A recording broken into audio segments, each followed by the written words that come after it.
Assalamualaikum warahmatullahi wabarakatuh. wabarakatuh.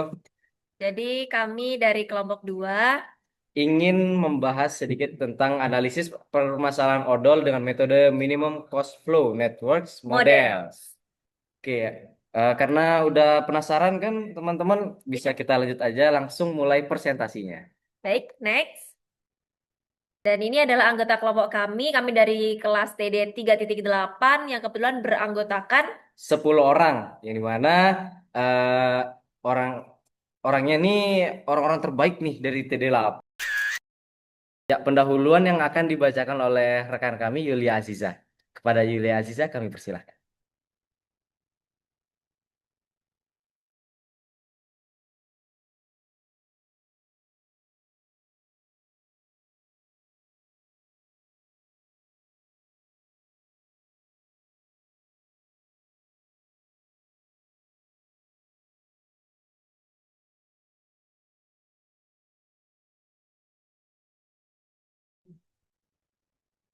Dipersilakan untuk Fahmi Saleh untuk membacakan pendahuluan. karena Riza sedang terkendala jaringan. Pendahuluan, Kami Saleh.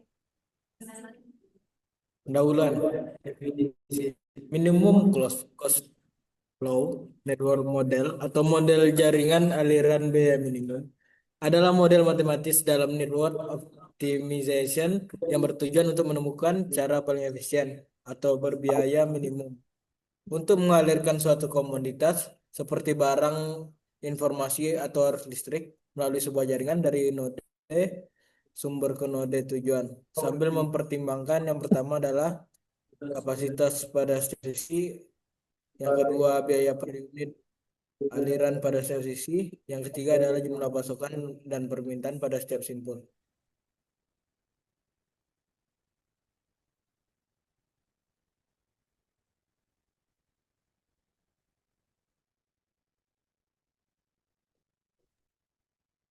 Silakan kepada Nugrah Fajar untuk membahas komponen utama minimum cost flow network model. Baik, terima kasih moderator. Sebelumnya, saya akan menjelaskan tentang komponen utama minimum cost flow network models.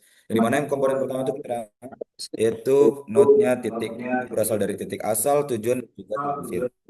Kemudian artnya itu jalur pengiriman dengan kapasitas dan biaya tertentu. Kemudian kapasitasnya atau capacity merupakan batas aliran di tiap jalur pengiriman. Kemudian cost atau biaya yaitu biaya per unit aliran pada tiap jalurnya. Kemudian ada supply dan demand. Supply dan demand merupakan jumlah yang disediakan atau dibutuhkan di setiap simpulnya. Saya kembali ke moderator.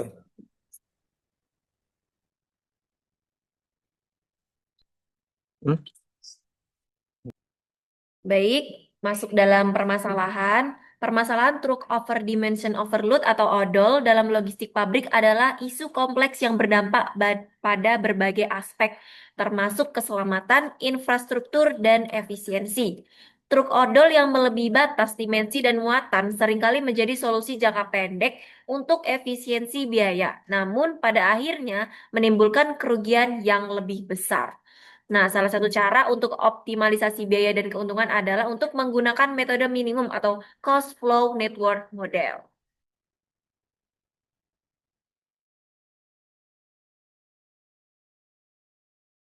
Nah, untuk pada tugas kali ini ada pun studi kasus yang kami ambil yang akan dibacakan oleh rekan kami Dinda Rahma sebagai ketua kelompok.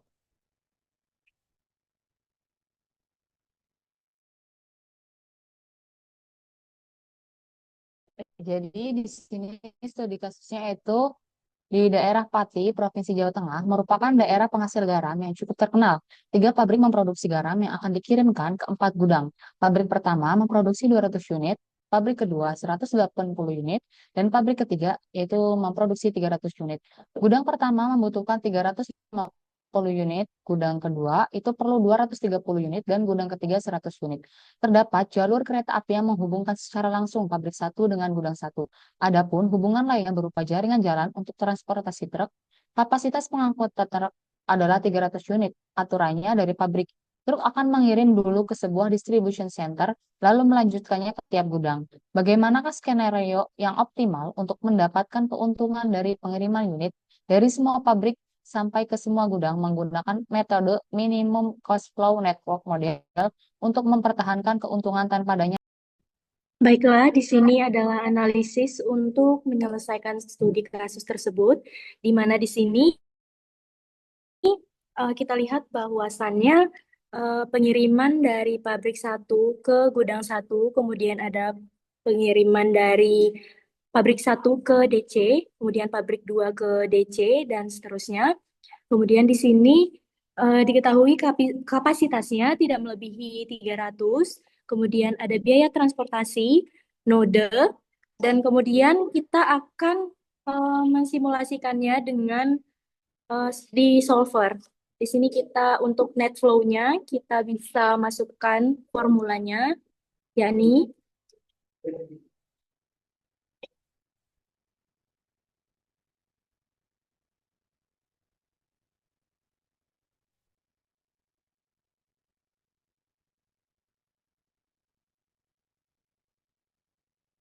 sum if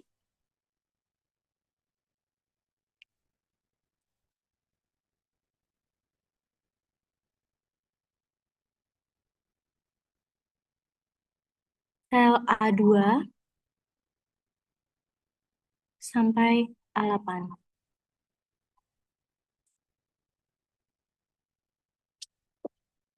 A2, C2 sampai C8.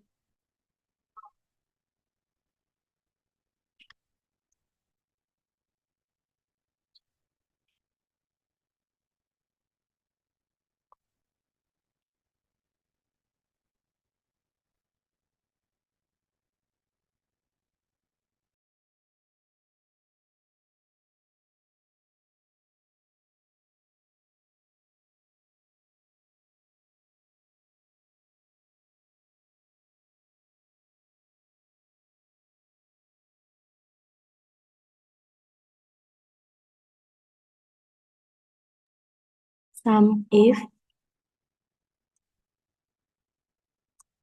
B2 sampai B8, H2 dilanjutkan dengan C2 sampai C8.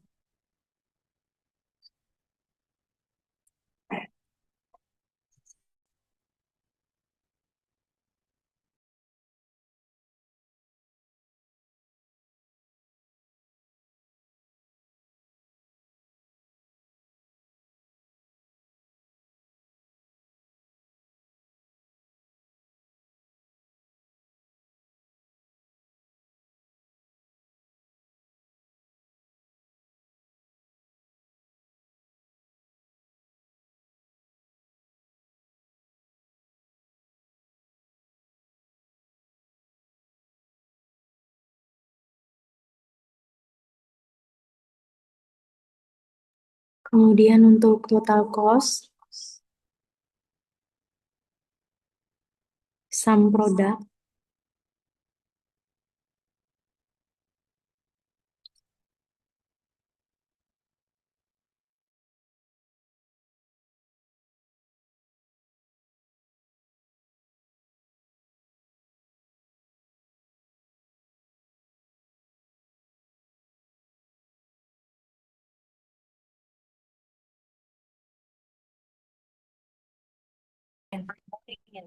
sebalik.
Oke, semuanya setelah setelah kita menghitung tadi nih, akan selanjutnya bakal dijelasin lagi dengan siapa?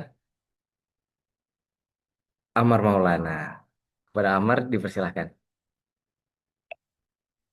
Jadi untuk analisisnya yaitu dari pabrik garam pertama ke pabrik satu ke gudang satu itu total pengirimannya ada 200 unit dengan biaya transportasi 500.000 dengan menggunakan node satu dengan net flow 200. Lalu dari pabrik garam satu ke distribution center itu nol karena dari pabrik garam satu itu langsung ke gudang satu. Lalu ada pabrik garam 2 ke distribution center itu ada total 180. Dari pabrik 3 ke DC ada 300.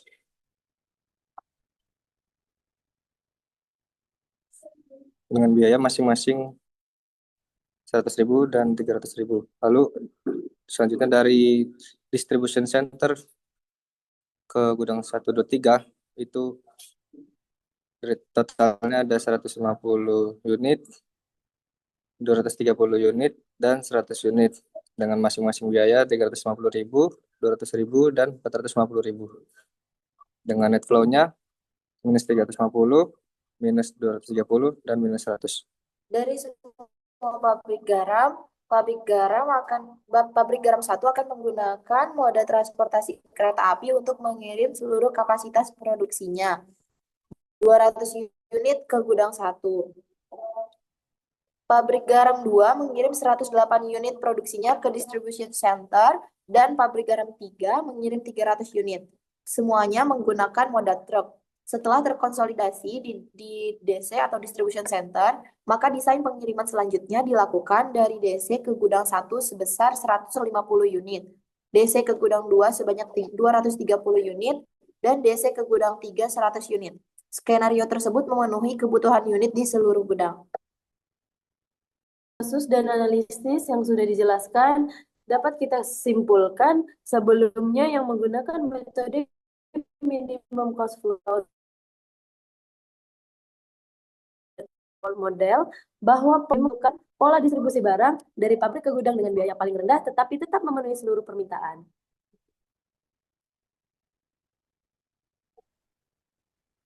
Setelah membahas tadi terkait udah dibahas kesimpulan terkait analisisnya dan yang bagian terakhir nih kita harus bacain apa nih Vi? Rekomendasi. Nah, rekomendasi ini akan dibacakan oleh rekan kita yang paling top lah atas nama Reki, silakan. pada Reki dipersilakan.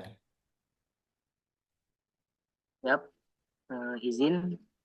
Jadi rekomendasi ini jadi digunakan MCF itu untuk mengatur distribusi beban muatan secara efisien ke berbagai armada agar tidak terjadi kelebihan muatan atau overload. Implementasinya, setiap jalur transportasi memiliki kapasitas maksimum atau kapasitas jalan atau angkutan. Aliran muatan dialokasikan berdasarkan biaya dan kapasitas. MCF akan memilih rute dengan biaya minimum yang tidak melebihi batas odol. Manfaatnya yaitu bisa menghindari pelanggaran regulasi odol. Yang kedua, mengurangi frekuensi kerusakan jalan akibat. Akhirnya presentasi kami dari kelompok 2 dari kelas TD 3.8 ini selesai. Dari pembahasan yang kami sampaikan, semoga teman-teman semua bisa paham ya terkait MCF tadi. Sekian dan terima kasih. Apabila ada salah-salah kata dalam penyampaian kami mohon maaf. Wabillahi taufiq wal hidayah. Wassalamualaikum Waalaikumsalam warahmatullahi wabarakatuh.